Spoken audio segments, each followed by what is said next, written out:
Shawty, she a freak, 10-10 freak.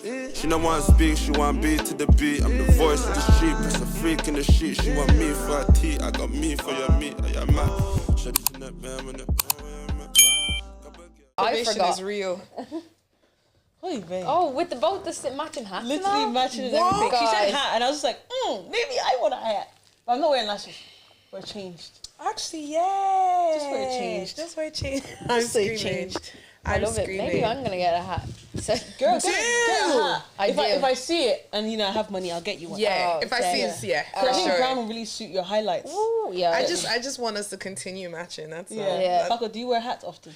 It's funny thing, man. I have a hat in the car, and I was literally 50-50 what I was going to wear. You like glasses or hat? The last podcast I just done, I wore a hat, so I said I'll leave it up to this guy. It works because Ree doesn't have a hat. Yeah, so it's exactly. We're the no hat gang. Would you ever wear like glasses and a hat? I think that's just too much. That's shade. just way too much. Too much It's one or the other. Yeah, you can't really. Unless you're undercover or something. Yeah. Unless you're running. Sometimes I am hiding. Yeah. From what? No. Sometimes I don't want to be seen. Okay. I think I'm more of a glasses babe. You think so? Yeah, I think I'm more of a glasses babe. Like the hats. More of a hat. I can do both. Really? I love me some cheeky designer glasses. Listen. I just love big glasses. I like they my could be from Nadas. Shein. Yeah. I'll still, they'll go. Yeah. I like going to like Turkey and like getting, like I call them nadas because they're not Pradas. Oh, So yeah, I like my nadas. But it's okay. They look cute. Because it will absolutely kill me to break designer glasses or to lose them. Yeah. Listen, I have designer glasses here, and you think I paid full money for them? I have people come to me on a regular selling stuff they robbed. Oh, really? Yeah, get them. Any After can the you get some context? I was just about to say after the pod. About 20% of the price they cost. 20%. Oh, Maybe 20% or what? yeah. 20%. Well, I think these are about 400. I gave 70 quid for them. Oh. Wow. And that was a lot. That was a lot. You are telling us who after, or even just be the plug. You can be the middleman. The plug. Be the middleman. I'm okay the with problem is that. you gotta The go to links will be in the Darndale. description. Darndale's not the worst. Huh? Darndale's not the worst. No, it's good. Actually, I was with did you ever hear of a guy called Richie Food and Nature? He's a food reviewer on TikTok anyway, and the Hurley fella. Yeah. The two of them, I actually brought them to Darndale yesterday to do a food review. What's Oh, yeah? Darndale for us uncultured folks? Darndale, you don't know what Darndale is? What's that? Girls, it's an area. It's an area. It's like Blanche. What? No. Don't. No, but- what? No, it's what? not. No. What? Blanche is like Black Rock towards Darndale. Where's Darndale? It's a slightly rough area where I come from. It's where you're from. Yeah. Whereabouts is it like? So is it close It's to in Blanche? Coolock, so Coolock is a big area. Oh. Yeah, so Darndale is Darndale would be the biggest branded place in Coolock. So whatever you think of Coolock, Darndale is Coolock all rolled into one. Yeah, it's like Coolock on steroids. It's like this I'm Blanche sipping and my there's water. Onda. But Yeah, it's like Blanche we got some bad apples and we got some good apples. Yeah. Oh. No, would you think we'd be able? Could we go to Darndale? If you're with a mate guy, you could, yeah. Okay, so we could all go to Darndale. Probably so. GTG in Darndale. Oh, that's my mom first. Sorry, Mom. I'll go with you. Yeah, I'll go with Yeah. you. I feel safe with you. You have to be standing right in front of me as well. Yeah. And I would just be no like problem. half an inch behind you. What would all happen times. if we went to Darndale? Once again, it depends on who you're with. Nah, listen, it'll be alright. Look, it's like every council estate place, you know what I mean? Every proper council estate place is rough, of course, you know what I mean? Darndale's probably one of the roughest, to be fair. Well, you got some nice people too. Yeah. See, like, I grew up in Carlow. The council estates in Carlow are nothing like the ones in Dublin. Carlow's nice and peaceful. Oh, We like never had anything crazy really it's not go heavy, on. like. Not like Dublin. Dublin's like a whole other planet compared to Carlow. It is. And I was only in Wexford recently doing a charity football game. And God, it's so quiet down there, man, compared to Dublin. Yeah, the It's like a country's different great. planet. Yeah. Yeah, oh, it is. It's beautiful. I have a mobile home in Wexford. Yeah. Oh. Yeah. I like it. Do you know everyone from Dublin goes to Wexford in the summer? No. It's literally like, it is learn Dublin. something during the That's summer. true. I actually know a lot of people that go to Every Wexford to the mobile episode. home places. Yeah. I was like, I actually girl, have a a cousin of mine mobile who went down home, there like a recently. home on wheels? What? No, it's not on wheels. It's just a home. Like, it's just like, it's a mobile home. Like a house? Yeah. No, it's a mobile home, so it does have wheels, but it's parked up, like, you know. Oh, is it? I didn't know that. What? So that mobile home you're staying in, I know there's a couple of different places down there. No, they do have wheels. That's they can be carried by truck in, or they can be told more or less to be carried by truck. But you do have wheels. Yeah. Yeah. I grew up in East London. East London. Ghetto, apparently. I think the times where I was growing up was kind of ghetto. I remember waking up at like 12 a.m. to like dog fights. They just have 2 dogs fighting each other. I was literally just came back from London. It is the fastest place that I've ever seen. No. Everything is just wow. It's too quick. My life, love it. my life was fast. I love lived it. on the fast lane for years. Only recently I'm just chilling out a bit of Yeah. life. So the thoughts of a fast place just fucks me up. So I was only in London, and like everyone was, it felt like everyone was running. Running. Yeah, that's what you need to be doing. Yeah. My cousin only came back from London yesterday for a visit because my other cousin had a kid, and he only got stabbed 5 times there 4 or 5 nights ago in London.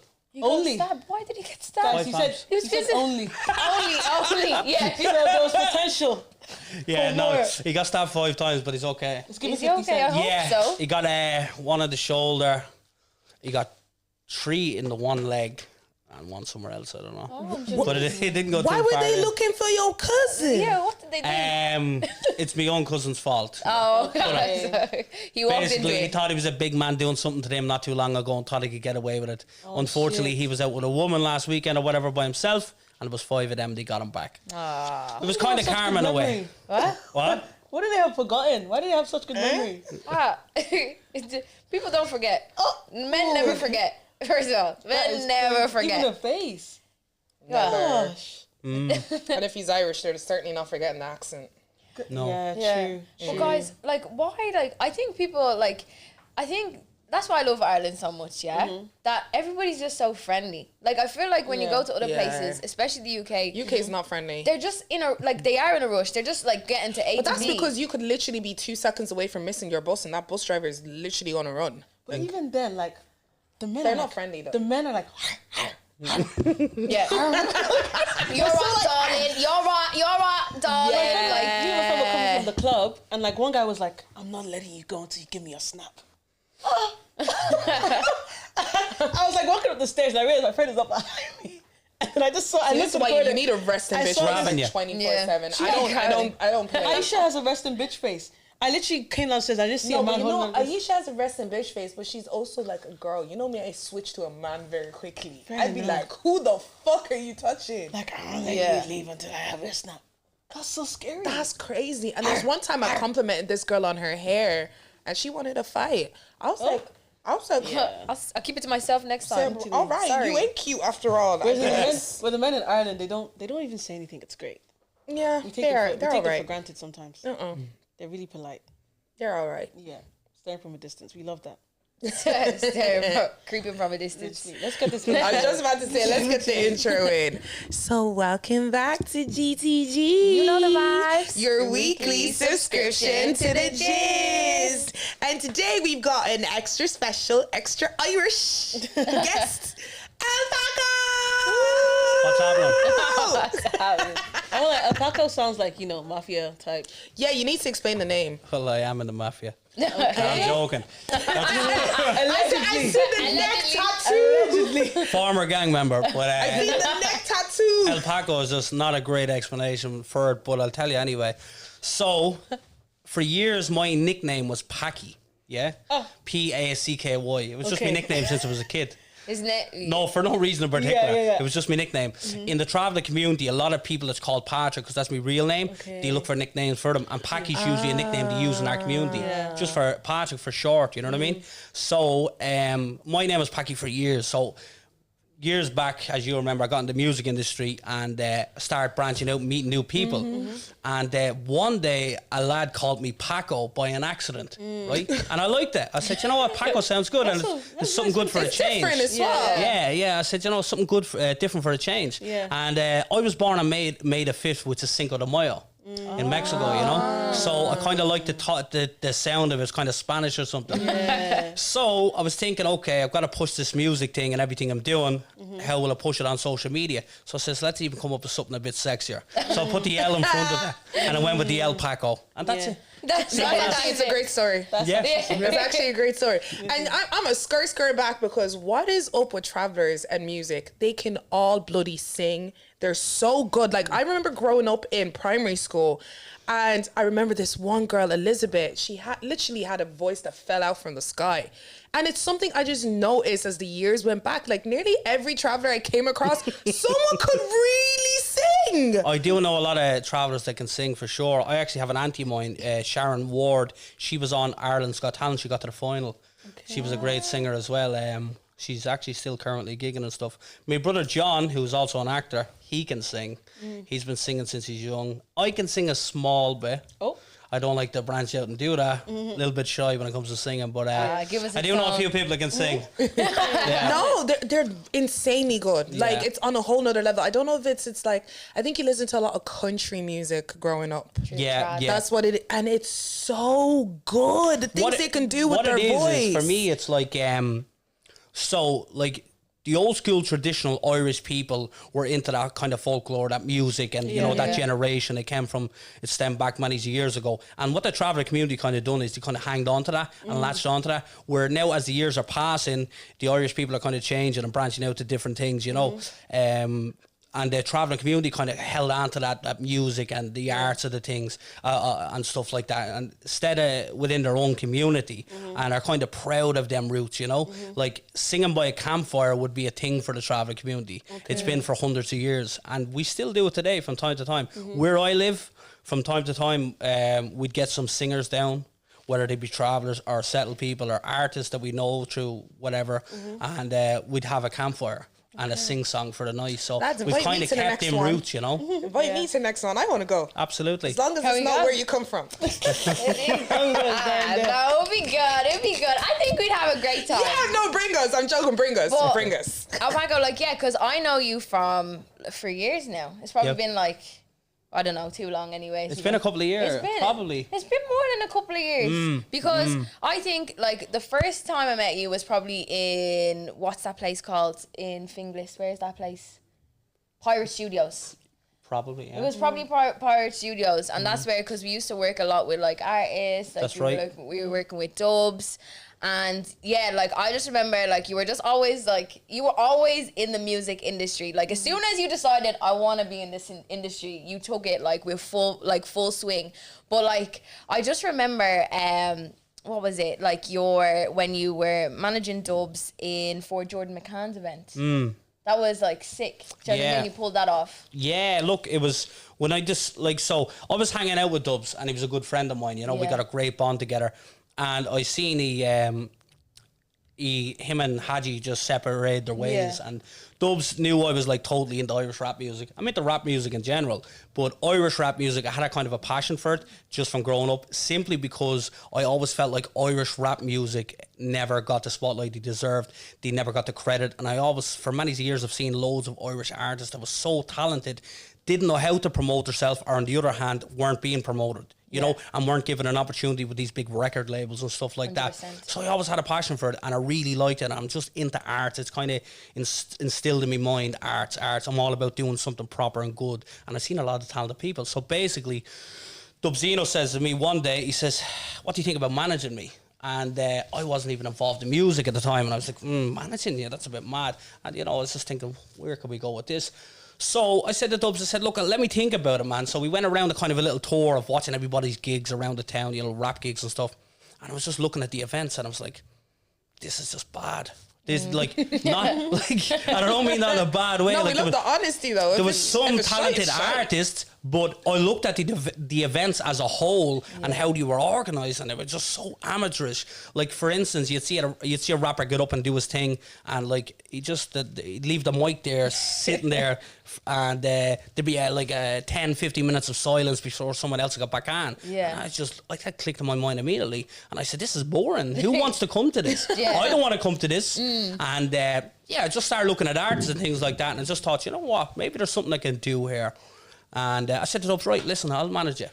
Yeah. And we went from there, and the whole idea, I says, right, I'll try and get you a couple of opportunities, I said, and I'm going to put on an event. Yeah. Because these events are like, of course, they're not being pushed correctly, but they don't know what they're doing either. There's no man there that knows what he's doing. And for me, I kind of come from that background. My brother John being an actor, and I've been on set of movies since I was a kid, and I know how things are orchestrated, you know. And for me, it was kind of a talent of mine, to a degree at least. So the Jordan McCann idea. So I says I'm going to put on my first show, but I didn't want to make it like every other show that I went to.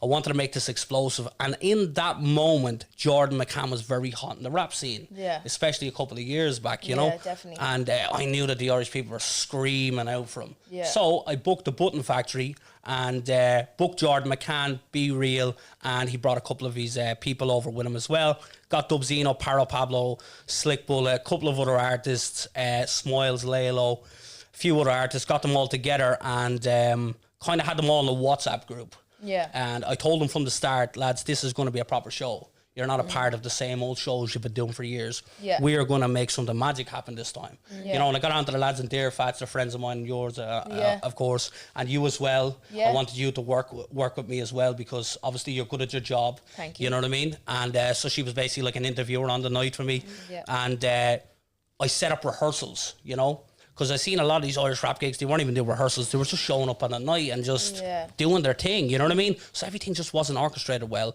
There was no structure to everything. So I set up a rehearsal. So I had 3 rehearsals just before the gig. Rehearsal 1 was all the artists come together and get to meet each other and just jump on the mic for a minute or two and let Get to know each other, just like, get to know each other, get comfortable around each other. Rehearsal 2 was about getting the structure correct. So you know when you're on, you know when you're on, you know when you're on. I also got an MC in the night, so somebody in between the sets, you know. A guy called John Mullen, a friend of mine from Coolock. He was a loud-mouthed, kind of brash, charismatic guy, and I thought he was suited to the whole thing. So I'd have him in between the sets, you know, saying who's on next. I'm just keeping the crowd going in general, you know. Just being an MC in the night, bit of fun, bit of crack, and so getting the structure correct in the second rehearsal was very important for me. Your performance didn't have to be great, but the structure was the very important part. And then maybe a couple of days later, rehearsal 3 was everything. Yeah. Tonight is the show in this rehearsal. Structure has to be correct. You have to be perfect. You have to be perfect. The MC needs to know what he's doing. And also, in between these rehearsals, I told the lads, when you're in the gym, when you're at home, when you're in work, have your earphones on. Go over your lyrics. Just listen to them when you have time. When you're on the treadmill in the gym training, listen to your own music. Go over it. Have everything correct. So we done the 3rd rehearsal. I got a guy called Robbie Kane from Dublin Live out. He came out and the numbers went crazy. I think we had about 100 tickets left. Tickets sold through the live. It was brilliant, and the rehearsal went just excellent, and I just got this fucking beautiful vibe. The rehearsals was like a show in itself, you know. Yeah. And then obviously the day of the show, you all came down to where I live, and we went from there really, and to collect Jordan McCann at the airport and bring back to the hotel, and there was a lot of stress involved. And It was, but that's, I think, like with any event, like there's always going to be stressors. There's always going to be things that you can't account for. You know what I mean? But I remember that show. Like to be honest, like I love the shows, right? I do. I love going to shows. But you know, like what BXB does, we're very much behind the scenes, and I just love the energy with it. Do you know what I mean? Yeah. It's like, and I wish that everybody could see the backstage, but then it would be a show. Do you get me? But it's like the energies of people, like going on, like people waiting for their slot to go on, people just coming off after their slot, do you know what I mean? And all these artists coming together, just being like, well done bro, do you know what I mean? And the energy just rising, like, and it just shows, like, I feel like in Ireland, like, there's a lot of people that like make amazing music, but we need to really sort of zone in on like how we perform. Yeah. Do you know what I mean? Because it's great just to have music, but like to be a performer is something so different. Do you know what I mean? And I just think, yeah, like it was a great show. Yeah, I like as I said, I wanted to make. It wasn't the biggest venue in the world, but I wanted to make the event, like, you know, the whole thing with social media. If you're doing something good, make it look great. Yeah. Make it look like you're doing something great. Or if you're doing something great, make it look like you're doing something special. You know, it's all about promotion at the end of the day. And for me, I was like, how do I make this? So I contacted the lads at Talking Bollocks. I knew some of the lads there. Yeah. And I says, look, come to the show. You know, and they did. They came to the show. I hit up Robbie G from Belders Only. He's a friend of mine. I grew up with him. I said, come to the show. I hit up Versatile. The lads are good friends of mine. Casper came to the show. He even jumped on the stage at night and performed. You know, so I made this a really big deal for just your average rap show. You know what I mean? And yeah, the night was very powerful. Like, went a bit mad at times, but it was very powerful. And during that period of a couple of months leading up to the show, during the show and after the show, I felt like there was just a huge wave in Dublin City with the Irish rap, and I had so many people hit me up from all different places. It was powerful. It was really good. I did enjoy it. Yeah, it was good. And like you dropped there like when you were speaking as well, like you're all like you're in a little celebrity family. Do you know what I mean? Yeah. I don't know about that, but you are in celebrity families well in Ireland anyways. Do you get me? Like you've done a lot, like you and as well like your brother as well. Like I was just saying before the pod started. I don't know, girls, because I asked you this before. Yeah, I've seen an episode of Love Hate. I have. But Yeah. like I didn't know. Oh, I love it. Do you know what? Anybody listen to this, yeah? You want to know what Dublin's like, watch Love Hate. Where can we watch it? Because I'll give it a go. RT Player. Like from season 1. Yeah, season 1. It's on RT Player. Yeah, it is, yeah. Right, you know what? Chuck it up on the It TV is. tonight. yeah, check out Love Hate. I'll start it tonight. Check out Love Hate. He was also in a movie called Carboat Gangsters, which he Yeah. writ himself, which was released in 2015-16. That went to cinema, got a cinema release. Wow. Yeah, he's done loads of things. He's only recently been in Hollywood. He got a huge write-up from the Hollywood Reporter about his couple of latest films. He's got a movie coming out in cinemas in November. He's working on loads of things. He's done multiple documentaries all across the world and movies and one-man shows all across the globe. Right. Yeah. So yeah, I'm gonna he's done watch a lot. it and I'm gonna keep He's in done- contact with you. Yeah. But Let I'm you just know. like from that, like I just think that like you come from a family that you guys know You're how to put in the go-getters work. by the Do you sound know of what I it. mean? Like so It just- hardworking. I guess I can kind of break it down to you. So I come from obviously the traveller community, okay? Yeah. And the way we were brought up, okay, is like, you know, whatever your father's doing, you follow in his footsteps. So my father died when I was a kid through suicide. I was only about 2 years old at the time. Oh, I'm sorry. I appreciate it. But as I was getting older, maybe 16, 17, you know, as you say, you follow what your father's doing. In our community, a lot of the father's sons would work with them from a young age, you know. But obviously we hadn't got a father, so it was like, what are we doing here? So when I came of age, I was like kind of lost in a sense, you know what I mean? Yeah. And I felt kind of a little bit different than the rest of the people in my community, my own cousins. I felt I was I felt like I was almost the odd one out. Yeah. You know? And I just started branching out and meeting new people, and it was just like just seeing this new world, and it just interested me, and I just thought I had something to offer. Yeah. You know? And I think like just sort of touching on that, like as you said, like you're part of like the traveling community. Like I don't explain to us what that community is like. Do you know what I mean? Because a lot of people probably don't know what it is. Preconceptions about it. Oh yeah, I love these conversations. Just check me TikTok, please. I get more racial slurs than Dongo gets in his TikTok, and that's Jason, bad. I was gonna say And he that's gets a lot. bad. Trust me and Dongo's probably 50-50. Damn. Honestly, trust me. Just have a look one of the days when you're bored. You might get a bit of entertainment. I actually reply to them. You know what? You can read some out. I'm going to your TikTok We'll right get to that. now. We'll get to the The traveller community. Let me think, how far will I go back with this thing? So the travellers were a nomadic people in this country, right? We're our own type of people. So many years ago, let's say 100 years ago, just for example, we kind of branched out away from the average Irish person. And when the government had a certain set of rules and to abide by, we didn't listen to them. We went almost like, I'll give you the perfect example here, the Native Americans in America. Yeah. They're almost going extinct at this rate. Yeah. We're very similar to them in Ireland. We're traditional Irish people, but we went amongst our own and kept in our own crowd and stayed in our own places, just amongst our own people, you know, and we travelled from place to place.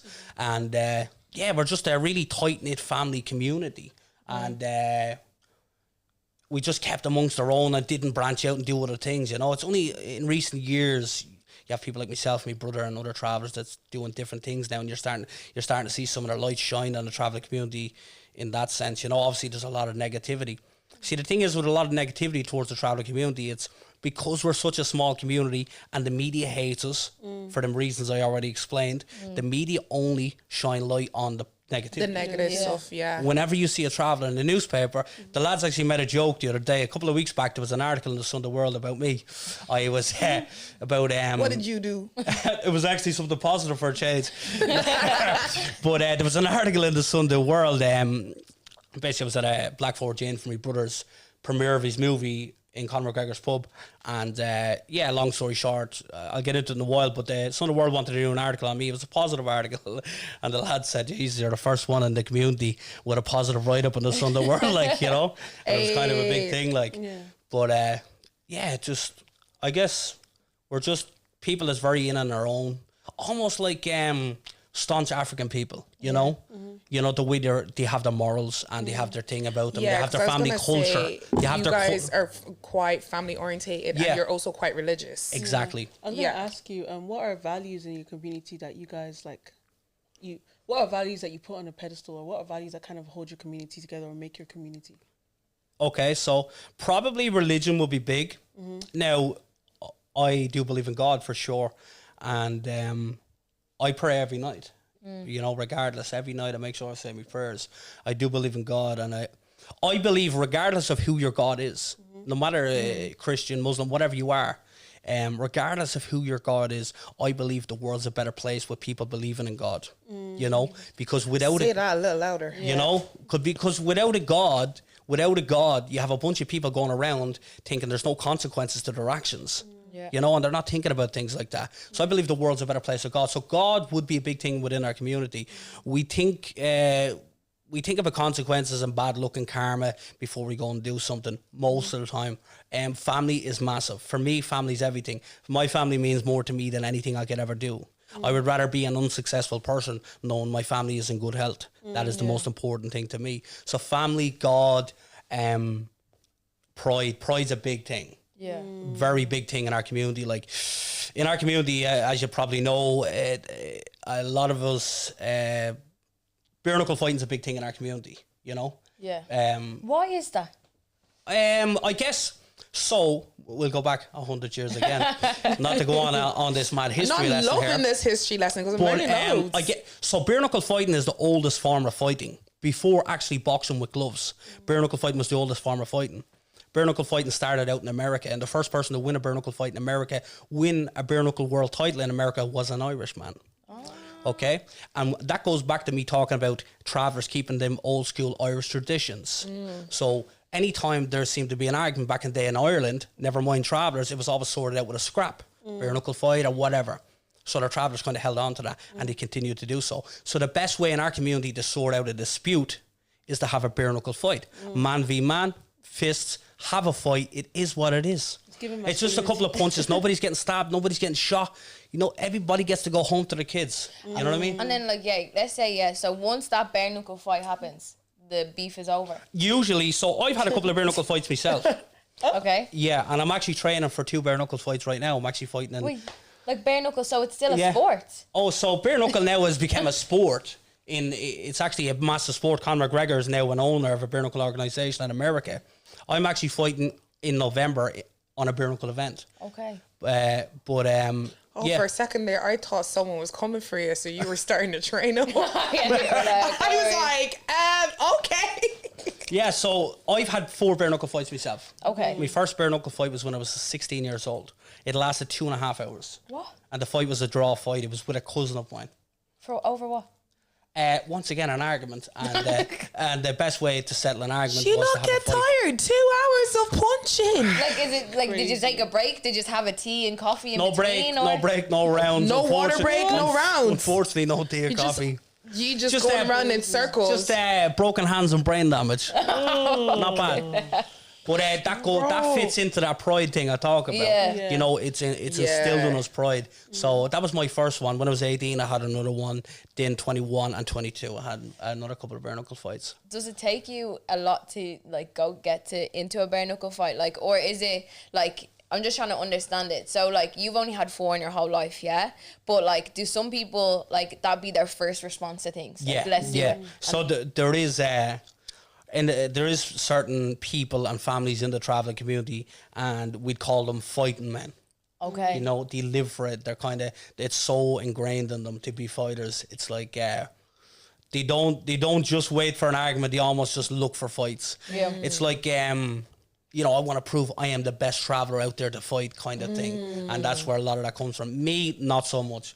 I can sort an argument out in seconds. I could have an argument with this guy over here, and if he apologized to me, I'm very happy to walk away. Okay. But if he wants to fight, I would rather die than refuse. Okay. Oh, so you can't refuse. Of course you can, but no, I wouldn't. Oh, because that's the pride thing. Yeah. Yeah. Would never there's refuse. So there's a lot of travelers would never refuse. A lot wouldn't, yeah, but some do. Yeah. Some do, yeah. So the men bare-knuckle fight. Now, let's say it's the women that have the issues. How do they sort their stuff out? The same way any average woman does. They probably kill each other in the street, tear the head off each other. Drag your hair extensions. Your hair looks nice, give me that. You know what? I'd hate for any of my girls to get in a fight. Because I have to take off the wig. You have to take off the wig. I have to take it off, and I have to Be like me, get cornrows. And I have to clip nails off. 24/7. I'm ready. Take Get nails into off. it. I'm ready. I'd be so upset. Get short nails, cornrows. You're ready. But go let's say babe. like we're coming out of the club and Livo, she just slaps you on the head.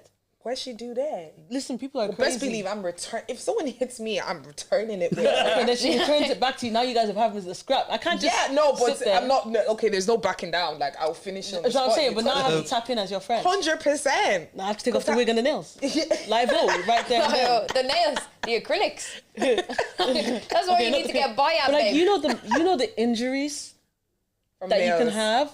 From throwing a punch with nails. Yeah. Literally. Have you and ever it- caught your nail in a door? Like when you had long nails and you caught it in a door and it just came off? No. That Yeah. is tough. No, I don't do long nails, babes, and You don't nowhere do- near a door. These are short. I used to Yeah. have like real long nails all the time. Oh, I often caught my finger in a door, and that's so. I caught my finger in a caught door. mine in a car boot. I'd rather And now punch. it's a bit bent. Yeah. You know, I caught my finger in a door in a hospital. When you were in the right place. Battle I of was. Brisbane No, I damages wasn't the road. because I was a child and I was in the adult hospital. So they literally, right? So I caught it in the fire door. It caught on it. My bone broke. Yeah, like my finger was hanging off, and they put a plaster on it and told me to go down to Temple Street. No way. Yeah. Are you? Because you're in an adult hospital. Yeah. Oh, that is so bad. fam. There was this one. That is so They bad. said, go down to Temple Street. We can't do anything. I was like, my finger's falling off. There was this one time in secondary school. I slept wrong, so my head was like this the whole day. Oh, you got I a went crick. into school. It was, look, guys, my head was dead ass like this the whole day, and I was in so much pain. I don't know why I went to school.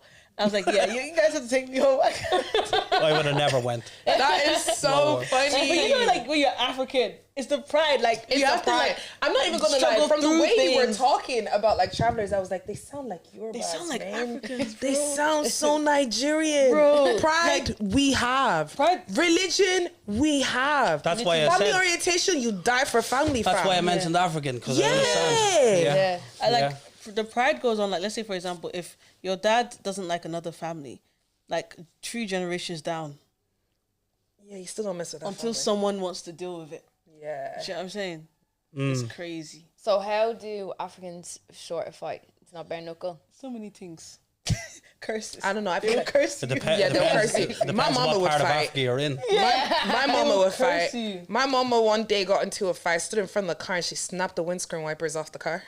My mama don't play, and I've never been in a physical fight. My mom would pray. that was a prayer. My dad's a really, really peaceful guy. So like if he sees like something happening, or he's never been in a fight, I don't think so anyways, is with his age. My mom, she's praying. She might argue, but she ain't doing shit. But I feel like who do you guys think is like more aggressive or argumentative, the mom side or the dad side? I can't. I think My mom's side. You met my grandma and my I think uncle. my dad's side. Oh, your mom's side is more- Yeah, What you've. you- Well, Yeah. my mom's side. Mom's Like, well, side. my mom, like, I think my family are very argumentative anyways. Do you know what I mean? I think we just love arguing. Do you know what I Yeah. mean? And like we argue and then we're like, oh no, it's a debate. Do you know what I mean? Yeah. Like that's what Okay, we you're say. passionate talkers. No, Yeah. my family would say.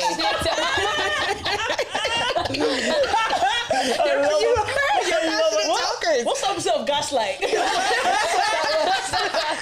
You're passionate talkers. No, my family would start the argument by insulting you. Like, you've met my grandma and my uncle. They'll Yeah, look at they're you rude, they're rude. and they'll find something to say. Like, my uncle was talking to one of my friends on FaceTime and he literally says in front of her, why is your hair like that? Shit. Like, you need to do something about it. straight. First time he's ever spoken to this girl. I was like, oh, Lord, I can't introduce my family to nobody. What side is Oh, Jesus. Mom's They're side? both so messed up. Who has more vim? Half my father's side is either in prison or dead, so I can't even talk about that. We have a winner. Yeah, whoever is alive is in prison. Damn. Yeah, true story. But my mother's side, definitely, they'd be... Oh, they get on your nerves so much, but also can be very dark, humorous people. In a good way. Funny. Yeah. Very I think funny. they're humorous as Someone well. made a TikTok and we're like, Nigerians and Irish people are the same because of the way they train up their kids. Also, the dark humor. Yeah. Yeah, on my dark family, humour. the dark humor is crazy. The dark humor is The very dark humor is Yeah. nuts. But Mad. I think it's such a saying, like, if you don't laugh, you'll cry. Do you know what I mean? Yeah. And I think that saying is so Irish because it's like you will make a joke about everything. Do you know what I Yeah. mean? Because it's like, I'll tell you something dark, yeah? okay, Go on, I'm ready for this. So, a couple of years ago, me, my mother and my brother and that was on a little trip down at like a holy well down the country in Wexford. And obviously my father's passed away. So I went by this little statue and it says, take a picture of me and my father. And I just put my hand out like that. It's okay to laugh. And my brother just bust out laughing. My mother bust out laughing and said, you sick bastard. Right? So they took the picture, put it up on Facebook. People just thought it was nuts. About 6 months later, my brother Joe, because I have two brothers, John and Joe, my brother Joe is in Spain with a bunch of friends of his, not even related to us, and he's sending me WhatsApp pictures at 3 a.m. of him, his friend Davey, and his father on his other arm. Like, come on! Like, you think you're dark. Welcome to my world. do you know what? Yes! Damn. We did Damn. That's serious. we did That's how dark we are. that I relate to that, especially with Yeah. them, because I've lost a lot of people in my life, yeah. But like one Christmas, like, so sad story, like, so me, my mum, my godfather, we always spent Christmas together, right? But my godfather, both of his parents has died, and his sister died, so he has literally no one except us. And then my mom, like my auntie and my nanny used to come to Christmas with us, but they obviously passed away as well. So then, like in 2022, we went to like Portugal for Christmas, and we like booked a Christmas dinner table and stuff, and they gave us a table with 8 people, like an 8-seater table, right? But there was only 3 of us. And we were literally like, oh, that's great. It was every single person that had died that would be at the Christmas dinner table would be at the table. And like for the whole Christmas, their whole dinner, we were like, was beautiful. oh, there's Mamo. Like, do you know what I mean? Do you want some turkey, Mamo? We were talking about. I can just imagine people in the restaurant looking at you being like, Yeah. who are they talking We to? literally, and we found it so funny. Like, we were like, I love we're like, Finn, do you want some ham? Like, and she's a vegetarian as well. Do you know what I mean? We're like, maybe you'll try some ham now. I can already imagine your mom. Like, Yeah. you and you, yeah. And it's like, I just love it because it just gets you through the dinner. Do you know what I mean? Oh, that's brilliant. No one can insult you if you do it yourself first. Do you get me? It's not gonna hurt. But yeah, dark humor is literally the way Yeah. forward. You definitely get along with my brothers very well. Honestly. Me, I love dark humor comedy. They don't do much anymore because everyone is sensitive. Yeah, the whole world's so sensitive The now. whole world is just woken up. Yeah. But Yeah, they need to go back. There's to no even great comedies anymore. Sloppy. Like there's not even. I actually said to my brother recently, like there's no even good films anymore. I agree. Because every film has to be a certain level of woke in it. Yeah. And that just pisses me off. There can't even be a good comedy anymore, like a proper good comedy. I actually you know what I mean? agree. I really, really Because they agree. can't go dark enough anymore because The Tom Brady roast is quite dark. That's, Yeah, have you not seen it, need to Paul? I watch actually that. never seen it. No. Oh, you It's need to good. watch it. That one's dark comedy. It is dark. It Yeah. had me flabbergasted. Like, No, I was even but- like, I'm not gonna lie. Some of those comments, I was literally like, "That was a lot." Like it was a lot. It was Yeah. like, I like it though. Watch it. wait, Y'all gotta watch it. what You was the all have to Kevin watch Hart it. joke that fella made about? Oh, yeah, so basically he said like his ancestors About cotton. yeah, Something to do with picking cotton. being short. yeah, are still like his ancestors are still trying to pick cotton or something. Yeah, you see, because he's that short. Because he's... why are you laughing? Just, why are you laughing thinking about that? Some of the Some of things. the jokes. Listen, No, it ate. When he said it, I was like, I did, but it ate. And yeah. Even Kevin laughed. Yeah, no, but there was like they were talking a lot of current things that were happening, which I was Yeah. literally like maybe it was a bit Like far. a lot like, of things is going on in Hollywood. No, like what's going on in the world? Like they talked about George Floyd. They made a George joke about Floyd. him. Yeah. That was the only one that I kind of thought was a bit out of line. Yeah, it was But literally like, can I say something? I It said was man's- dark, and you know, obviously, God rest his soul, whatever. No disrespect to what happened to him, but like the joke was like not directed at him. It just involved him, and the guy did look like who he was describing. Yeah. Not the George Floyd. Yeah, the Basically- officer. Basically, one of the guys who play football, American football, obviously they were making fun of how like dumb he looks, and they why are you laughing? And what he looked like, the police officer. Yeah. The Yeah. final boss. Love her. Love her. Yeah. Final. I was boss. just when I watched that one, I was like, ooh, Yeah. I it's get like- it, but ooh. Yeah, no, but that's the thing. Like that's the thing with dark humor, though. Like, Yeah. what's the level that you can go There to? is Because none. if you're There is saying, none. like, There's do you none. get And me? it's a joke. There I'm is very none. aware of what level I go to around certain people. Yeah. But you, Yeah. But let's be real. Why is comedy funny? Because it's the truth. Are we Yeah. gonna lie? No. The world is quite dark. Is it not? Yeah. Are we gonna lie? Yeah. So even let's even tap into what's going on in the world, I was even gonna guys. say just of the week. Oh, what's What's this the of the gist week? of the week? The riots. Oh, those riots are crazy. Guys, The the TikToks rise. have me kikiing. I'm not gonna lie, I've been laughing. Like at the TikToks, like TikToks have you like when people come out and they actually start saying stuff, you're like not the far right, the correct minded people. Yeah. You're like, you have to laugh because it's like it's so true. But it's wild. Like I feel like if there was nowhere. any time for a lockdown to happen again, it's right now in London. Yeah. You know what the Like- government say, don't you? What? Divide and conquer. That's what this is all about. Yeah. Divide the people, and then we conquer them. That's where the riots is here. That's where this is all stemmed from. They're not conquering jack shit, but their bank accounts. Yeah, the government is conquering us Yeah. people. Because The riots is what they want. 100%, that's You what know. I thought to myself. Hey, finish off with that. The, Daddy's like, go the on. riots is what the government want. They want us to argue amongst each other. They want 100%. us to have these race wars. This thing going on in London at the moment where you're seeing the Muslims coming up against the Christians. Like, that should never happen. That's disgraceful. Yeah. But that's exactly what they planned. You know what I mean? That's what this whole mass immigration thing is about, bringing unvetted people into the country and seeing the... So, I'll use Ireland, for example. You have the regular Irish people. Some of them living homeless or, living with their mothers still because they can't afford rent and all these issues and on housing lists for 20 years and they can't get homes. The prices is constantly rising when the rent, a price of a can of Monster these days is nearly €4, never mind rent. Like, but then you have them bringing unvetted males into the country and housing them immediately, giving them money, giving them PPS numbers, giving them cars, giving them everything they want. If they don't give them a house, they give them a hotel, three meals a day while this homeless living on the street. So of course that's naturally going to make a country angry. You know what I mean?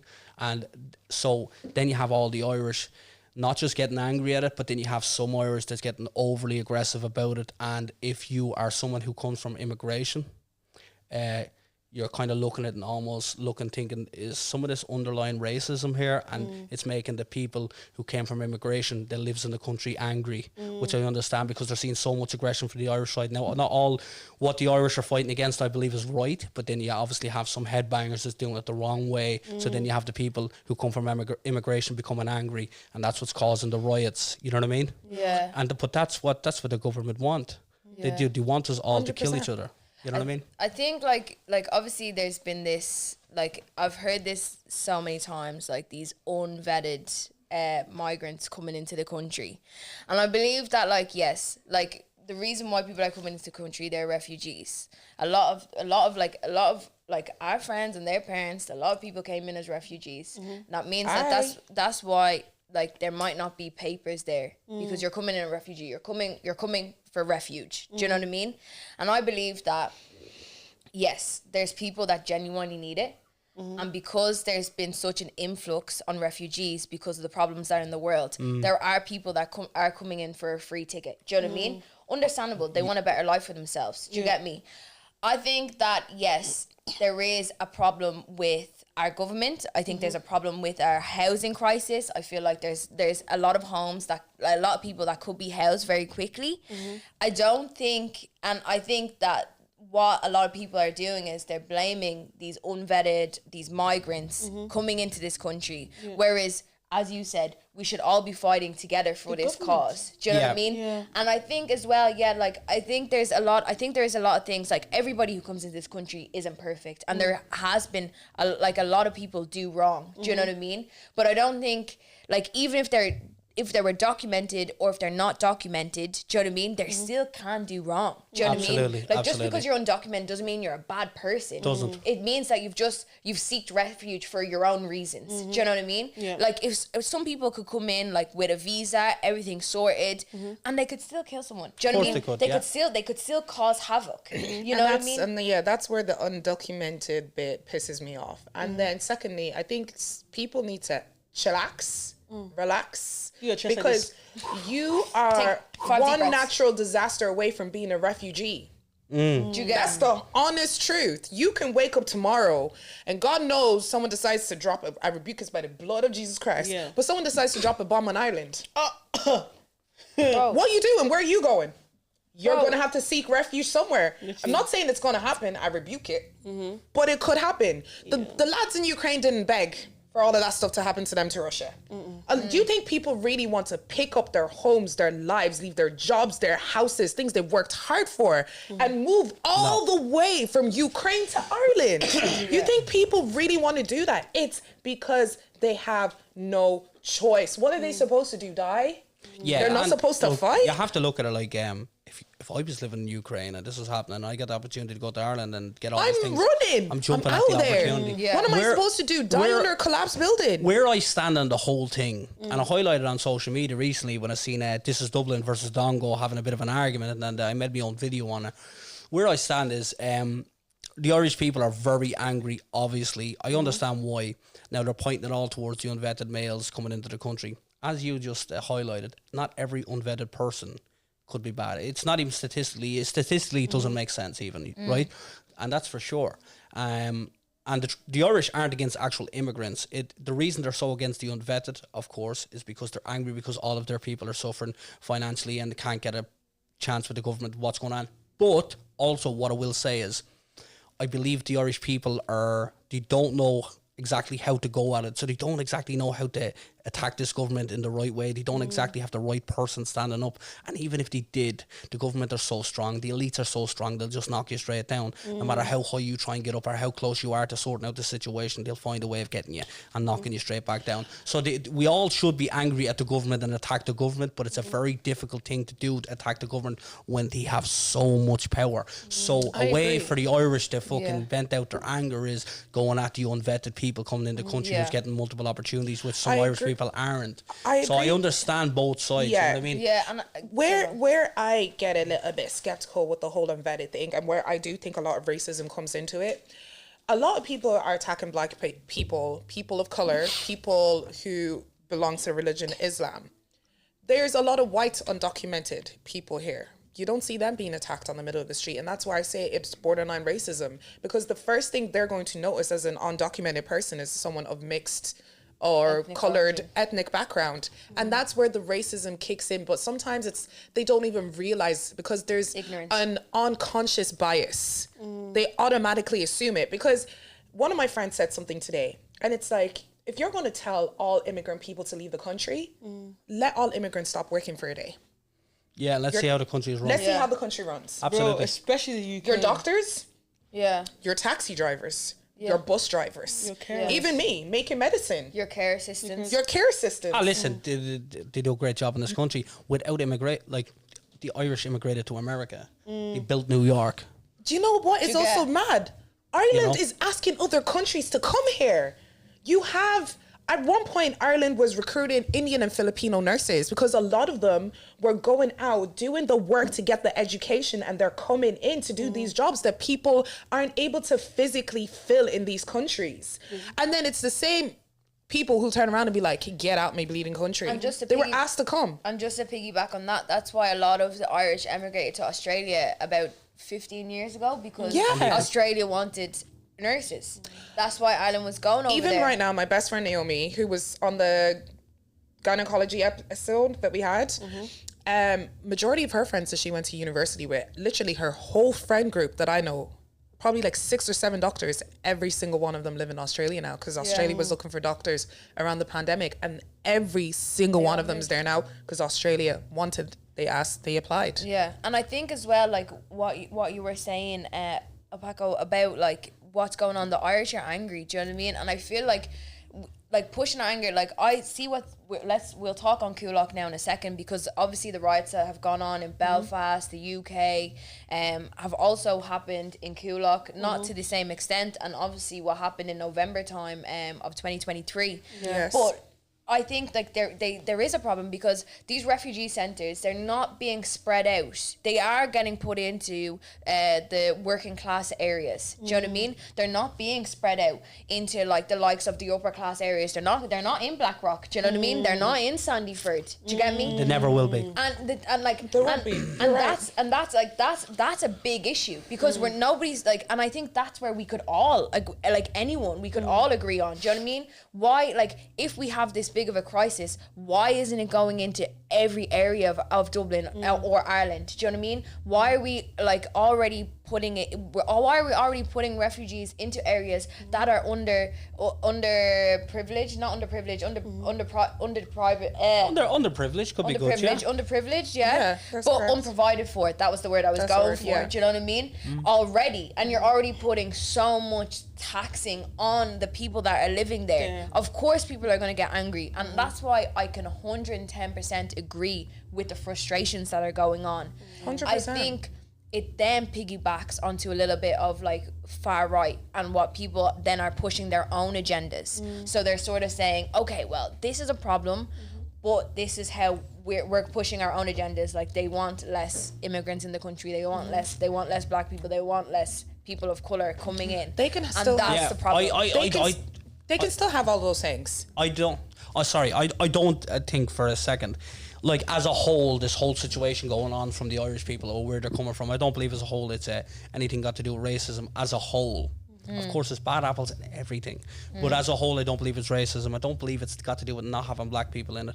I see it all the time. See them talking about it everywhere online. I know all the groups that's controlling it, not personally, but I know of them, and it's never about immigration. It's about unvetted. It's about what the government doing. As I said earlier, they're attacking it from a different angle. I understand that, and the whole thing about the Coolick says no. It's just as you said as well. You don't see them putting them into Blackrock, Sandyford, it's putting them into let's say underprivileged area like Coolock, like Darndale, and just planting them on top of us, and it goes back into the unvetted. We don't know exactly who they are, and we already have a lot of people in the community struggling as it is, and you're going to do this to us. It's just a lot of anger at the government, and they just don't want to stand for the government going at it, just taking advantage of the area anymore. That's what it is. It's just like we had enough with the government at this stage. Yeah. So why are the that's- protests not the Dáil? Why are they in the middle of the streets? Because if they protest at the Dáil, nothing's really going to happen. But if they protest outside where they're putting the unvetted males, obviously there's a big chance they can make something happen there because that's where they all are. But I think the only thing they're making happen is harming people. Well, They're still not making change because at the end of the day, even if you want to turn around and say, okay, get the immigrants out, get the unvetted people out, it's still not going to make your rent cheaper, love. for me, it's not about getting people out of the country at all. I'm for all people. Yes, and no, 100%. Yeah. I don't think it's you, but it's like, this is what I mean by like, I still go back to it being a little bit unconscious bias. Because if you're going to turn around and say things like, oh, because people are unvetted, we need to get rid of them, we need less immigrants coming in because this is where the money's being spent on. Okay, let's say you actually have that. Your rent prices are still not going to drop. That's true. Your taxes are still going to skyrocket. They're still bringing in all these laws. That one thing, it's still not going to change all the other things. That's very true, and I've even thought that at one point myself. Absolutely, that's a great point. But I would say it's like it's like the government's rubbing it in the Irish people's face. The people who are suffering, the people who are homeless, the people who can't afford rent, the 40-year-old man who's still living in his mother's box bedroom. Like it's like the government is rubbing this in their face when they're bringing in hundreds of thousands of unvetted people and giving them everything just from the jump, where they've been waiting such a long time. And that's not me here to defend them. I'm just saying from that side, I can really I can understand the frustration level. Yeah, you know, it's like the government's almost I rubbing completely it. agree with the frustration because as much as I'm not an undocumented African immigrant, I'm someone who has a job and is also trying to save for a mortgage. I get it. I bleeding get it. I understand. Rent is skyrocket. My rent is 1/3 of my salary straight away every single month. Doesn't include bills. By the time you add on your car insurance, And you're doing well with it being 1/3. And exactly, That's actually good. I am in the higher tax bracket, so I get it. And I live in Clondalkin. I'm not living in Blackrock or Sandyford. When I recently moved to Dublin, the reason why I took my apartment was the apartment that I'm in currently at the moment costs $2,300 between me and my housemate. And we were looking at other apartments, and it was around Sandyford where they had recently had the new builds, because I didn't want to go into a house that was previously old, because you know what heating is like in Christmas if the house is not insulated. So I just wanted something that I knew wouldn't be going in spending a fortune on heating and be cold. So I went into something that was brand new in Sandyford. It was minimum $2,600. I'd have to be paying. That's already €1,300 a month. Even if you are earning 50 grand a year, you are coming out with about 3 grand after taxes paid. That's still nearly 1/2 of your salary. But I know, that's crazy. I completely agree. And I think as well, I think the reason why Ireland is so attractive is because of our social welfare system. Do you know what I mean? Like we have a pretty handy social welfare system. Definitely there could be more, like people could get more money, but that's why a lot of people want to live here. Do you know what I mean? And I believe that, but if we keep fighting against this, the government, if they are against us, they're just going to take that away. Do you know what I mean? It means our social welfares are going to stop, our benefits just will gonna stop. become worse. Do you know what I mean? And to stop people wanting to come into this country, if they are doing it for those reasons, it is going to stop. And then it's the Irish people that are also going to feel that. Do you know what I mean? When it comes to the conversations with bringing people in the country, out of the country, when it comes to conversations in general about the government and the elites, who's controlling everything, I just, I ain't got the, if I was them, I just wouldn't have the energy to fight it, because it's like a never-ending battle. You'll never win. It's like they'll always do what they want to do. They will, but this is why it's also so important to vote for the right people in and have the right people going into politics. We just had that episode out 2 weeks ago. If you haven't watched it, go back and watch it. You don't need to have studied politics. You don't even need to have gone to college to be involved in politics. True. You need to be passionate about your area. So instead of channeling all of this into setting fires and killing people and hurting people and causing physical damage, because see, now you're going on to go set fires. Whose money is being used on that? Your tax, love. It's still your tax that's gonna pick up the Lewis that was set on fire, the buses that were set on fire. So it's literally going nowhere. But if you channel that energy into people who are so passionate about their areas and vote the right people into the government, maybe change will actually start to be made, because it's actually pointless. It's a continuous circle of just violence and never ending spending stupid money on stupid things and just keep going. You're never going to fix the problem. Literally just listening to you guys, right? Because I'm not really too educated on it, but just gathering, your ideas and just putting it into my head and trying to get, make an idea of all this stuff. So you see the government, right? They're like, let's say they're up there. Then there's the people who kind of fund the government. The people who have a lot of money. I've noticed that, as you guys have said, where these riots are happening in the UK, in Ireland, they're in areas where these people don't live. Yeah. So obviously they're not affected too tough because they're far away. So maybe y'all are right in the wrong place. The government is so bad because he's obviously, like you said, he's put the refugees in with the people, very close to the far right people. Why is that? Like you said, to cause division. If you really deep it, I'm not saying anyone should do anything. I'm just putting my thoughts down, right? Basically, if, let's say, someone on a random thing was to go and upset the people just under the government, I think that's when they will start making noise, because those people will be like, the government's, but you promised these people won't come near or mess up my money. they're now because if you deep where all the pharmaceutical companies are, all the tech companies are, you know, those nice areas or whatever, nothing is happening there. It's very quiet, but because that's what's boosting the economy of Ireland and what's making the money flow. So if someone was to randomly just go and disrupt that, that's when I feel like the government would have to make a move, just because the people right under it funding the government would like force the government to do something. I think that's a really good point, and I've never heard that before. Yeah. Can you imagine And you said you're the one that didn't know much. Can you imagine we mentioned BlackRock and Sandyford. I ain't got no problem with you people, but we're just using an example because of the class difference. It's class Can you imagine a bunch of them people marching there every day? It'd be on RTE straight away. That's what that makes me think and of. That's what, like, because obviously, like, these people, the elites, we call them, Yeah. they are the ones voting the people up in the government. Yeah. Do you get me? So if you go around, no violence here. I'm not saying you should do anything. Let's say Minecraft, right? If I was the island was in the Minecraft version, and you know someone went around smashing the Minecraft's Mercedes Benz. Honestly, I think it's a really good point. Something will happen. Give it a week. Like, they'll be changed. This couldn't. The problem is that The elites are going to be coming for you if something happens to this. Allegedly. In the Minecraft game, my sister plays. yeah, that's exactly. I'll send you a link. Link will be in the description box. Like at the end of the day, they've poisoned your brains and your minds to destroy your own neighborhoods. Like that's sad. Yeah. Like what recently happened in Belfast, they set fire to a man's shop. That shop was feeding people on the street. Like, as much as you were saying you didn't want an immigrant and he needed to leave the country, do you know how many people that he had put food on their plate in their home? And it was giving money to the economy as well. It's also exactly improving your streets. Because probably the landlord who was renting out that property, he could have been like he's probably not an immigrant. Do you know what I mean? Exactly. So now his money's fucked. His money's gone. Yeah. It's just like, it's very similar to like the projects in America. There's certain areas the government doesn't want to succeed. Yeah, they're benefits.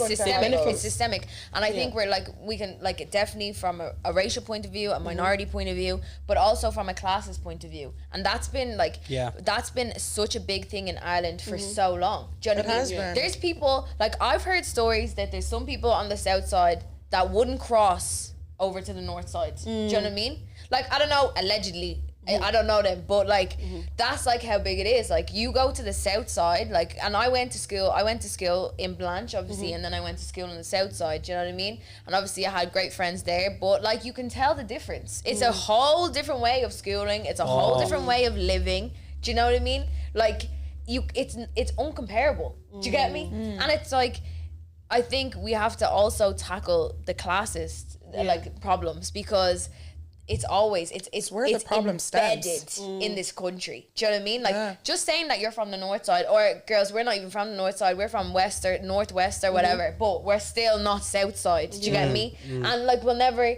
like we all like, even if you're going over to like, even with our accents now, do you know what I mean? Like I know sometimes I can get a bit like, I can get common and then I can get really posh really fast, but that's just because I did speech and drama. But it's like, even your accent, people will judge you for. Do you know what I mean? And it's like, it's so sad because like just what? Because of my air code. As someone like, who grew up in the countryside, I didn't see a lot of this till Dublin. It is not like this in Carlow. Yeah. Because it's very, very country. Like the way you just said class day, I sat down and I thought about it. I was like, growing up, would I have had a bad side of town or a good side of town? You had the townies, you had the culchies. And even at that, we still lived in the country. Like, it's still not like you're saying, oh, the south side wouldn't cross over here. Everyone's still very similar. Yeah, it's just, it's so similar. I didn't realize how big of a problem was till I got to Dublin. And then when you look at the riots, it's in the massive cities. But again, even in the riots in November, it was, of course, it was close to where the incident happened with that child. But was on the north side. It was on O'Connell Street. Did anyone go to Grafton Street? No. Stephen's Green? Affected? No. No. Do you know what I mean? I'm telling you now, and they point. start making moves there. Listen, they're gonna be changed. Oh, people will be speaking. So there you But, go. Like, just to sort of touch on what you were saying, and I don't know if we, like, I didn't get to watch both your and Dongo's full videos on what was going on. This with is Dublin, yeah. But like, I didn't find the video from This Is Dublin. What did he do? He took it down. He took it all down, yeah. Okay. I was trying to have a Yeah. look yesterday. Yeah, so This Is Dublin put up a video of a don't correct me on this if I'm wrong, I think it was a takeaway or something like that next to his house was just literally down the road, couple of 30-second walk away. And it's meant to be unvetted males moving into the premises, and he was just highlighting that whether it was in an aggressive manner or whatever, I'm not sure it was.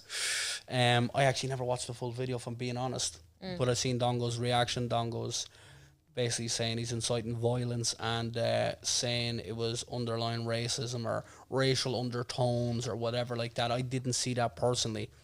But they just got into a bit of a spat on TikTok and Instagram, and they were going back and forth, you know, calling each other names, nothing major, like nothing racial or anything. And this is Dublin called Dongo racist, saying he's all for black people, and which 100% not, as someone who and Dongo was just calling this is Dublin all a bunch of names, saying basically similar stuff back, really. And I just jumped in the middle because I know Dongo, and I know he ain't racist, and I know he ain't all for black people. I can kind of resonate with black people, and before I finish this topic, I'll just say why. I understand a lot of the abuse and racism black people go under.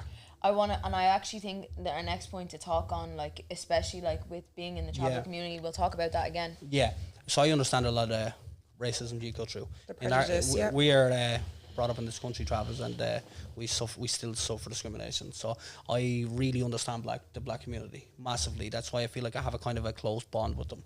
I have a lot of people in the black community who are good friends of mine. So I fell for Dongo a bit, and I understood why he was angry, because his family immigrated to this country, so I understood his aggression, seeing this is Dublin highlighting the situation. And look, Dongo's probably getting up every day and constantly seeing these videos coming from a family that's immigrated over here. And I have to put myself in them shoes also, and also being a traveller, understanding what discrimination and everything like that is like.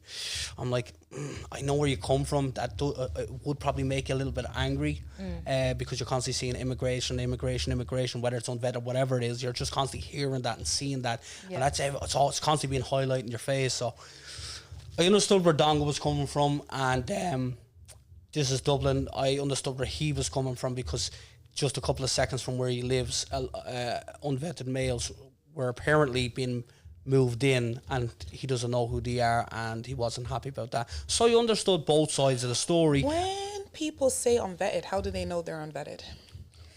Because it's been more or less proven that a lot of them's coming over in boats, and the government haven't really fought back against it to say that they aren't unvetted. So But as she said, even if they are unvetted, not every person's a bad unvetted person. You know what I mean? That just goes back into that old conversation. I just really wanted to know, because if people are going to put out the statement of claiming that someone's unvetted, you need to be able to say, how do you know they're unvetted? Because even if they're coming in for refugees, there's still certain amount of information that's going to be known about them to a certain point. These people have come from chaos. Of course. You know, from their whole houses and worlds falling apart. Go on, Ray. So, like, I didn't go into unvetted, but, like, what a refugee is. Refugees are people who have fled their countries to escape conflict, violence, or persecution, and have sought safety in another country. So I think where the crossover with unvetted and refugees is someone who needs to seek refuge somewhere. Do you know what I mean? And instead of saying refugee, they're saying unvetted immigrants. But an unvetted immigrant is a refugee because they've had to leave their place of origin through an emergency. Do you know what I mean? They're like an asylum seeker, basically. Do you know what I mean? That's what it is. Yeah. But think about it. If you say refugee, or if you say asylum seeker, or if you say unvetted, whose back's going to be up more with those three words? Do you know what I mean? Black people. Yeah, do you get me? 100%. Unvetted causes worry. Do you know what I mean? Causes fear. And that's where it still goes back to the unconscious bias. Like, I have to give Dongo a big round of applause for having the bravery to get up on social media and say something, because I feel like a lot of people are ignoring the problems. The issue with what This Is Dublin did, if I can understand that he may not have meant it in a malicious way, but when it comes to social media, you have to be very, very careful, because it's not the first time we've seen these things being set on fire.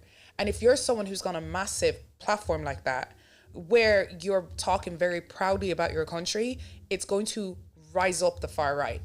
So it's you're handing the far right a steak meal. Literally for thousands of people to see, and that's where Dongo's issue is. And I know he's probably saying stuff, I know he's talking about the takeaways and things like that, but it's 100% correct, because once again, if these unvetted migrants that you seem to think is every single immigrant that's walked into this country. So this is for the far right. Stop eating Chinese. Stop eating Indian. No kebab. Stop eating Turkish. No Bali. No Bali. Don't hop on flights anymore. In fact, get rid of your passport. 3 in Set 1. it on fire. Set the passport on fire instead of setting buildings No on Dublin fire. airports. Stay in Ireland and build Ireland up with your bare hands. No spice You don't bag. need anyone else's help. Did you say kebab? No kebabs. curries. No curry triangles. No. No 3 in 1. No. Do you know what 4 in 1 is? Curry. In fact, no wine either. Chicken balls. No wine. No wine. No Stick to wine. beer. Oh my Stick gosh. to No, Jameson, no. Jameson. alcohol. Poaching Just only. poaching only. Oh, there you go. No wine. Stick to Fours Irish Stout. Yeah, That's go it. for Just stick to everything made in Straight Ireland. Guinness and potatoes. Just potatoes. Look, I'd say, regardless of what happened between the two lads, I'll just end it on a positive light here. Yeah, of course, I yeah. know this is Dublin personally, and I know Dongo, and I know they're both good lads. None of them is racist. I know that for sure because I'm a good judge of character, and I haven't got it in my own bones. Regardless of what way the video ended out, I know his intentions are good, regardless of what way it was said. Dongo, same way. Good person within his community, shines a positive light, gives people an opportunity to express themselves online. You know, this is Dublin, very different in his content, but always a good crack, a lot of humour usually in his post. To me, it just looked like a man that was angry, expressing his aggression online. And look, I think they should just leave it there and understand that we're all we're all human beings, and there's no point arguing amongst our own for the reasons we've already talked about. Let's stand together. 100%. 100%. And like sort of going on to the next topic, like I know you said that like you can empathize definitely with like the black community because like being a traveller, like you are considered a minority group. Do you know what I mean? We are. And the prejudice and stereotypes from the traveling community is absolutely insane. We make up 0.6% of the population in Ireland.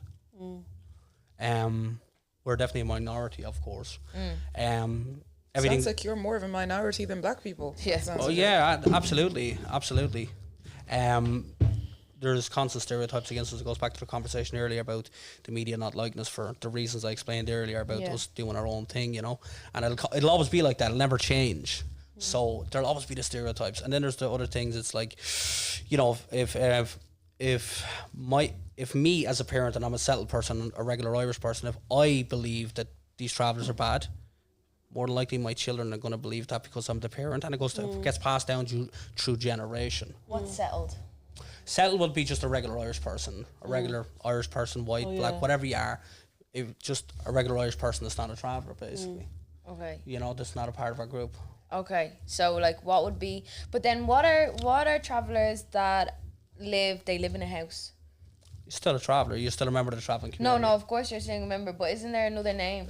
I've often heard people say settled traveller. Yeah. But no, that's not even the case. If you're a traveller, you're a traveller, and that's it. No matter where you are in the world, no matter what your living thing all is. I know is their houses are bomb.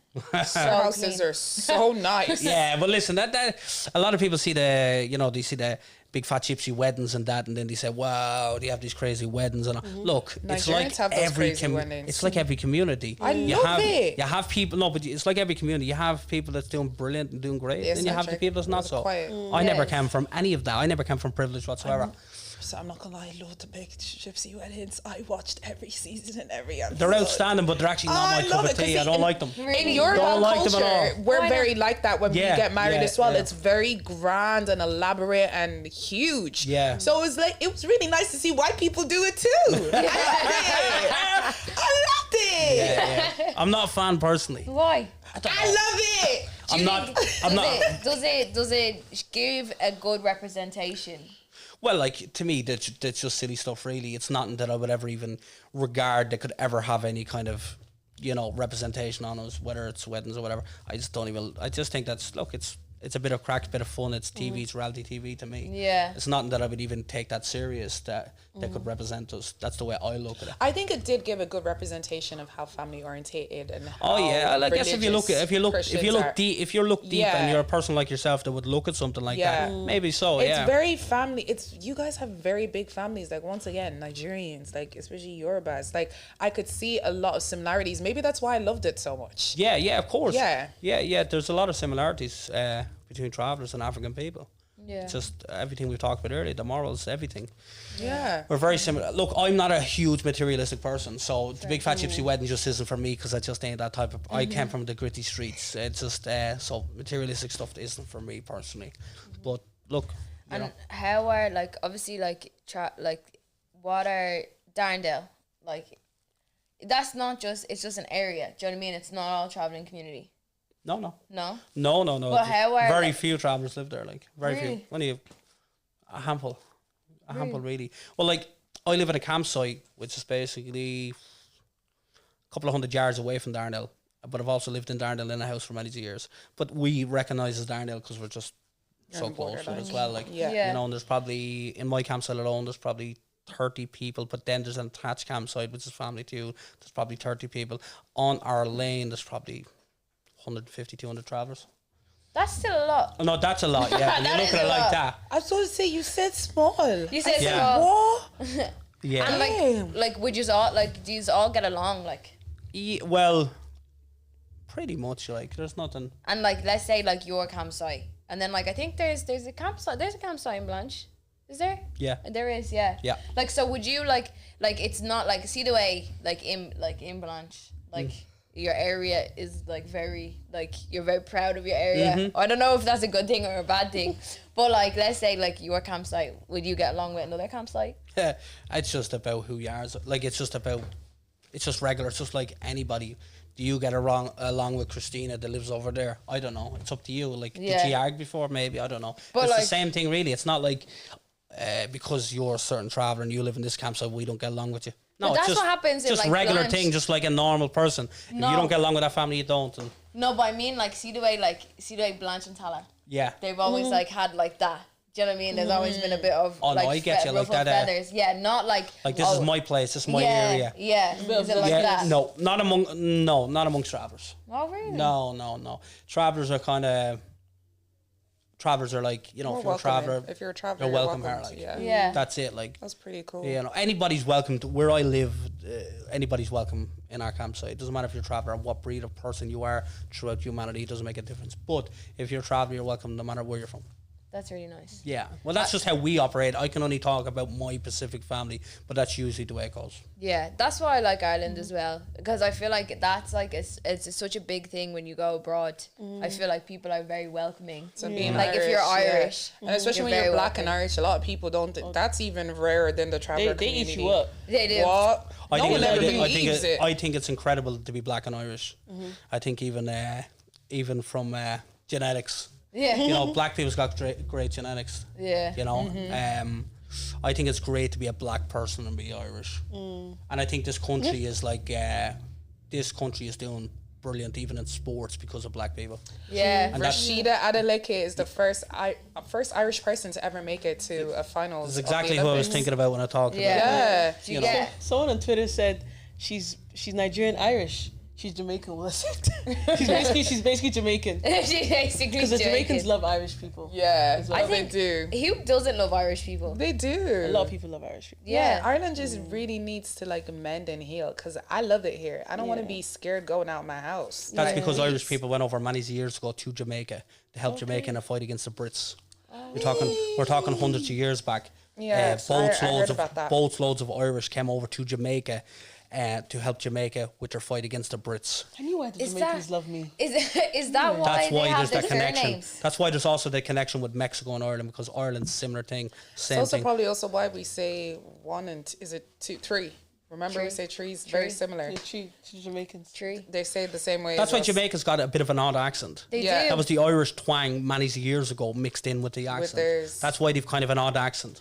Because Chucky said that why we say tree the same. He said that they say it the That's the exact Irish. same way we That's say the it. that's 100%. 1, 2, That is 3. the Irish thing in their accent. That's 100%. Listen, we can really Check it take up. over, guys. Yeah. Guys, do you know what? Like, as much as everything that's going on, Yeah. like, you know, like what's happening is all of Let's it send of love. unsettledness. I fucking love Ireland. Yeah. I know. I don't do. want to live anywhere else. Yeah. I love it. Do you know what? And as well, as much as I complain about this place, yeah, can't buy a house, barely can afford rent. But you know what? You But can't look, buy houses anywhere. Someone will talk to you on the street. You can walk down the Literally. street. Someone will tell you, have a good day. Do you know what I mean? Literally. And you don't get that anywhere else. That's what I love about it. Like, and that's why people always say that I'm too friendly. But I'm just like, It's an Irish it's thing. nice. It is an Irish thing. Like, be friendly. Like, what's the point in It's like a real being- Irish thing. Yeah, it is, to be isn't friendly, it? it really is. Yeah, because the real Irish are like that. Yeah, You know what I mean? you just sit there. You can talk to anyone. Do you know what I Yeah. mean? And it's like you can sit there for hours. Like you get obsessed with conversations. Do you know what I Yeah. mean?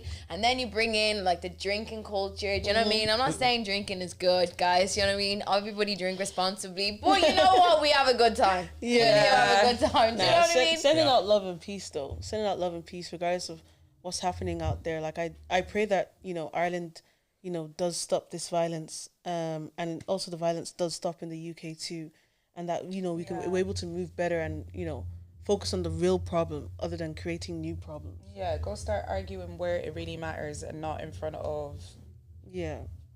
the places you live, because you're destroying your own neighborhood. And another thing I'm going to tap on a little bit is like people seem to forget that the world has integrated so much.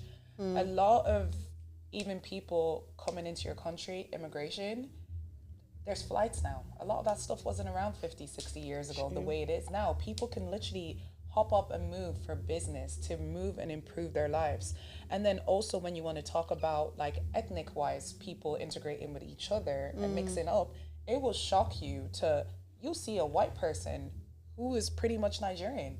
Like a lot of people now, if you're mixed race and you end up having a child with a white person, you have the chances of your child coming out a little bit darker, or you could have your child white. Jack Fowler, that was on Love Island, his dad is mixed race. He's partly Nigerian. So he said growing up, while he was playing football, he remembered people throwing racial slurs at black people, and they didn't realize that his father was mixed race. Yeah, Because he looked white. It will really shock you who's sitting beside you. Andrew and Tristan Tate, yeah. mixed race. Damn. Oh, their father's black. Damn. What a Andrew and shame. Tristan Tate's father's black. They're a perfect example. That's crazy. Yeah. I really like him. What a Yeah. shame. But Yeah. anyways, you get it? Yeah. So it's really the whole world is mixing. Like I remember when I was in college, I remember looking at a National Geographic paper and it was saying something by like 2050, like majority of the world will look biracial. That's what's going to happen. 110%. So it's like all this black and white, it don't matter. It really does not matter, because in a couple more years, in 30 years, everyone's gonna look mixed race anyways. So y'all need to chill. I think Jamaicans and Irish should really Sorry, do you know when you said 30 years, that reminded me of R. Kelly. Is he out in 30 years? No. Did you ever remember that interview R. Kelly done before he got locked up? No. Ah, I stopped Jesus. watching him from the I think minute. he made him a meme. Of course, but this is an interview he done with Yeah. Gail King. Oh, Done an interview before he got sentenced, and he was trying to explain. Oh, his it's when he's innocence. crying. Yeah. Yeah, you That interview. You know the interview when use he's him as crying. a meme. Yeah. Oh, that one. I Yeah, didn't watch it, but I know the so interview when you're you talking said about. 30 years, it just sounded like 30 years? there's a bit, so R. Kelly was sentenced or something to 30 years, something like that. There's a bit in the interview where he starts crying, 30 years. So when you mentioned that, I was like 30 that. years! But 30 years! one other part, if you watch that interview, right? Yeah. Watch the, y'all knows SNL, do you? Yeah. Saturday Night Night Live, of Lights. course. You know your man, what's his name? The guy that was in Keenan and Kel. Oh. The heavy guy. The black guy. You know, out of Kel. Keenan and Kel. Kel, yeah. Kel, is it Kel? I think it's Cal. Yeah, I think it's Kel. Yeah. Anyway, he done a skit on Saturday Night Live of R. Kelly doing that That 30 interview. years. Oh, Just if you've never watched it, I'll watch this. just you have to I'll watch go it. watch the skit. Like it's the funniest thing I've ever seen Yeah. in my life. Really? Right. Okay, I'm gonna watch But it. just watch a bit of the real interview first to have some context. Okay. But it's the funniest thing ever. And when you said 30 years, it just reminded me of him saying I'm that. gonna watch it. I'm gonna definitely watch it. But I want Reed to do one thing first. You have to go into your Twitter and resurrect those comments, babe. Her mic wasn't working last time. So you guys Okay, have to listen to okay. it. And like Elpaco, you get some of your hate comments up, so we can Go back and forth. We can go back and forth. We'll tell you which ones are worse. Yeah. Yeah. We get it's a new segment. Who gets racially I'll have a abused look. worse? Some of mine is really funny, What's I worse? think. I find all my hate comments funny. See, that's the thing. I'm very dark like What's that. worse? Well, Ree's ones were fairly shocking, all right. I've got some too, guys. Oh, But yeah. I'm not the only one who doesn't get hate. I could be I have me. mine here a little bit. If you guys, Yeah, you go. So I have please leave. I have Bye. go home then. I have plant of flights every hour heading out. I said I can't use all my annual leave now. I gotta save them for special occasions. Furthermore, your racism is outdated. Please focus on paying your taxes and getting educated. I have a brilliant one, which I loved. Go on. I seen your house drive by my house. I thought it was genius. It was fucking brilliant. That's a good one. You're allowed to laugh. Don't worry. Because I'm a traveller living in a caravan. But I just explained it. I actually don't live in a caravan. I live in a chalet, which is basically a house. Yeah. But I get the joke. I Drive thought it was by brilliant. my I actually replied. Do you know, I fully envisioned That is so funny. the house going by me. Yeah, man. Like, you know what I mean? oh my Like I actually my. replied to that, and I'd actually done really good numbers. But I'm not gonna lie, that's a good so one. crazy. yeah, that's what I'm saying. I loved. I love them. That's the Yeah. problem with. It's become a thing on my TikTok where they hit me up that much with them. People are just they can't wait for me to reply. So To the they're just next coming up with one. new ones. Oh, Yeah, now it's they a might thing. not even not like you. They may actually fuck with you heavy, but just want to get a little feature. Yeah. I even have. It's actually starting to be like that. People actually like me. I can see they're actually putting the comments in now. Go on. I think it's beautiful. Go on. Who can give him the best roast? Someone goes, this isn't a race. Well, it's not a racial comment, but someone just goes, and obviously, guys, to sort of give you a context, this is what I said on Twitter a while ago. Yeah. I said half of Ireland has emigrated to Australia, but immigrants coming into this country is a problem. Yeah. So obviously, people didn't like it. Do you know what I mean?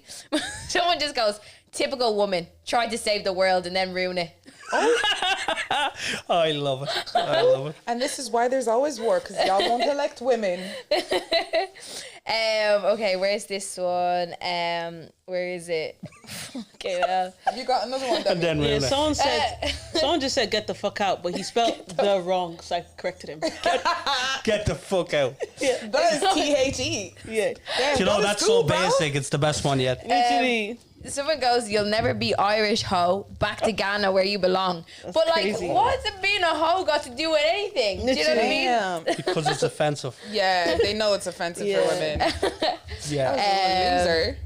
Someone goes, then go and live in Wakanda. Your people are super developed. Do you know what?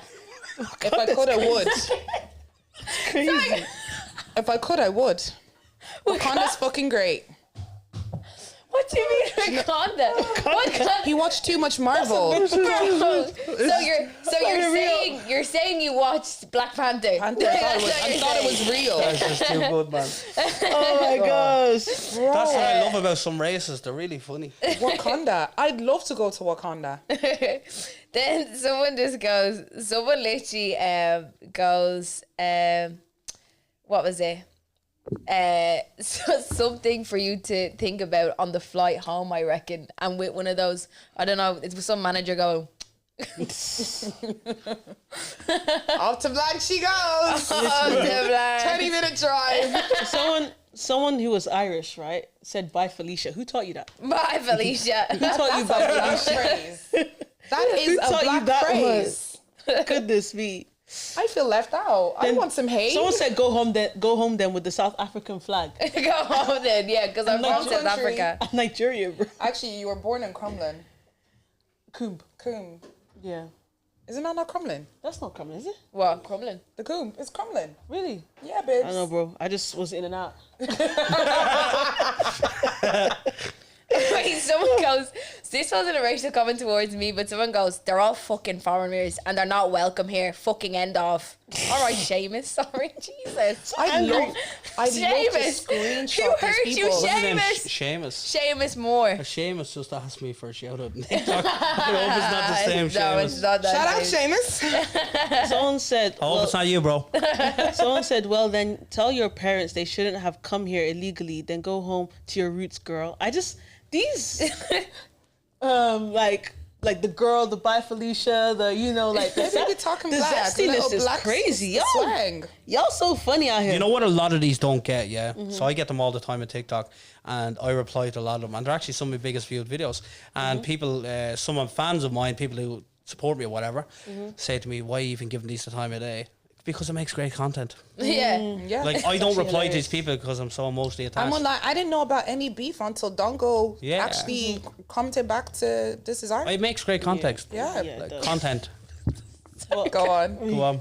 I love Someone that goes, because I'm going through the comments again. I don't have the screenshot. Someone goes, brown person opinion. Full stop. Discarded. Oh my god, like that's sick. brown person is crazy. guy reduced it to crayon level. Like, Brown. What shade of brown are we? Crayon I think I'm a levels. caramel. What are you? I'm a caramel. I think I'm caramel. Or toffee. Am I toffee? so basically, you see the light brown pencil and the dark brown pencil. You mix it.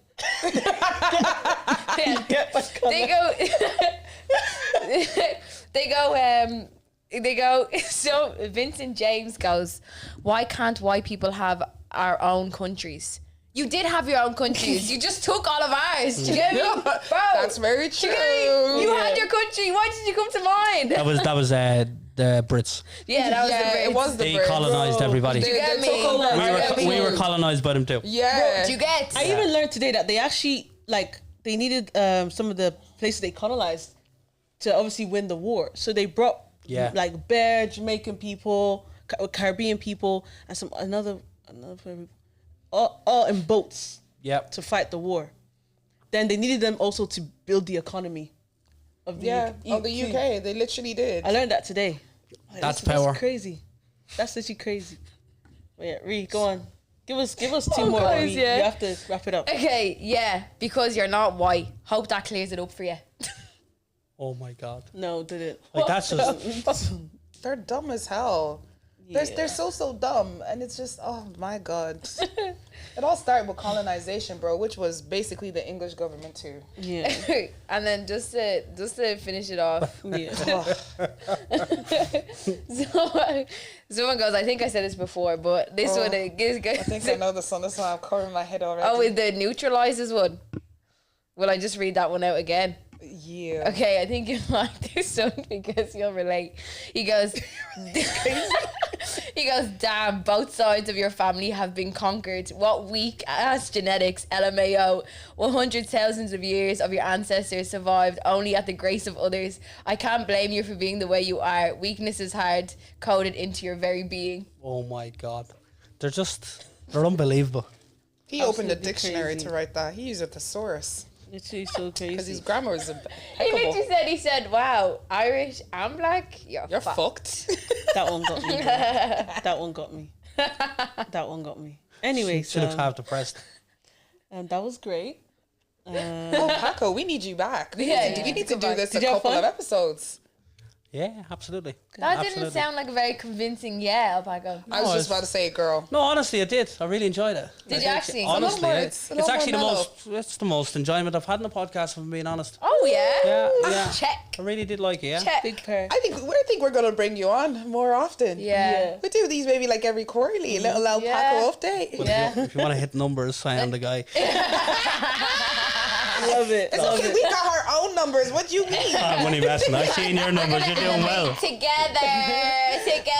Paco, drop all your social medias for that's your camera. Drop all your social medias for the people listening. L.Paco246 on TikTok, Elpaco Connors on Facebook, and Elpaco Promotions on Instagram. Let's go, guys. Go follow him. You already know what to do. But yeah, know thank you the guys thing. so much for listening. Please like, comment, share, subscribe, share your thoughts. Educate us in the comments. If you disagree, put it in there. If you agree, put it in there. And yeah, tune in next week for your weekly Subscription to the gist. I love us. Very good.